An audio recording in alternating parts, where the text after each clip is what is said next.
अपदामपहर्तारं धातारं सर्वसंपदां लोकाभिरामं श्रीरामं भूयो भूयो नमाम्यहम्। ప్రేక్షక మహాశయులకు శ్రోత మహాశయులకు అభివందనములు। మునుపు ఎపిసోడ్లో మనము రాశికూటం గురించి కొంతవరకు మనకు తెలుసుకున్నాము। ఈ రాశికూటం వేయాలంటే రెండు విషయాలు గుర్తుపెట్టుకోవాలా। ఆ రెండు విషయాలు మనము గుర్తుపెట్టుకుంటే కానీ ఈ రాశికూటంలో మనం గుణాలు వేసేదానికి అవకాశం ఉంటుంది, లేకపోతే అవకాశం ఉండదని చెప్పినాము। మరి అవే ఏవయ్యా అంటే మరి ఒకసారి దుష్కూటము సత్కూటము అనేటువంటివి మరి ఒకసారి తెలియజేస్తాను। దుష్కూటము అంటే స్త్రీ రాశి నుండి పురుష రాశి 2, 3, 4, 6 ఈ స్థానంలో ఉంటే పురుష రాశి దాన్ని దుష్కూటం అన్నాము। కానీ 5 స్థానంలో ఉంటే దానికి దుష్కూటం కాదు అని చెప్పినాము, అది గుర్తుపెట్టుకోవాల్సింది।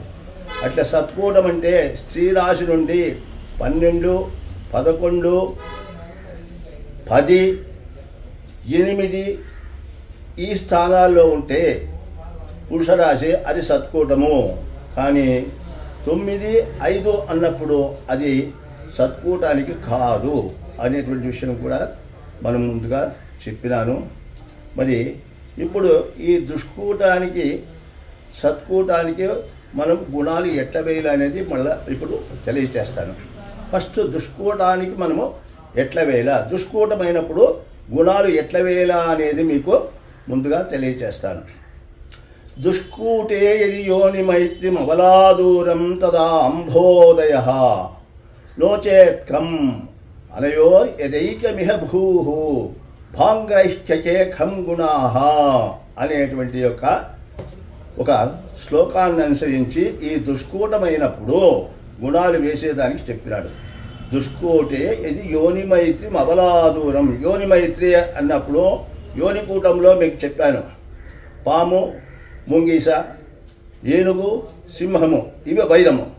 అదే మైత్రం ఏమంటే ఇప్పుడు మైత్రి అన్నప్పుడు పాము, సింహము, ఏనుగు ఇవి యోని మైత్రి వస్తాయని చెప్పినాను। అప్పుడు అది గుర్తుపెట్టుకోవాలి।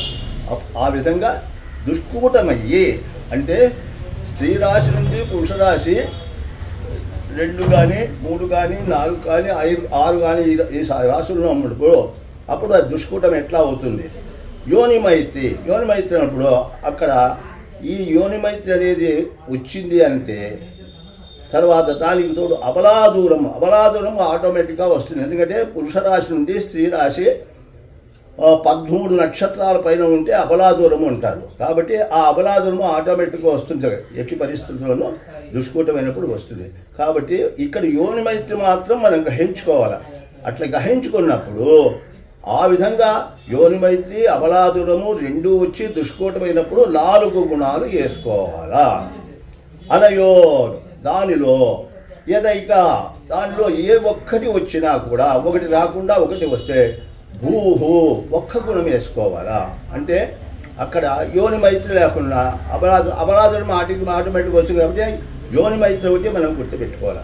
ఆ యోని మైత్రి లేనప్పుడు మనకు యదైకమిహ భూహు ఒక్క గుణం అనేది వేసుకోవాల్సింది। ఒకవేళ దుష్కూటం అయినప్పటికి కూడా ఒక గుణం అనేది ఖచ్చితంగా వస్తుంది, అది గుర్తుపెట్టుకోవాలి।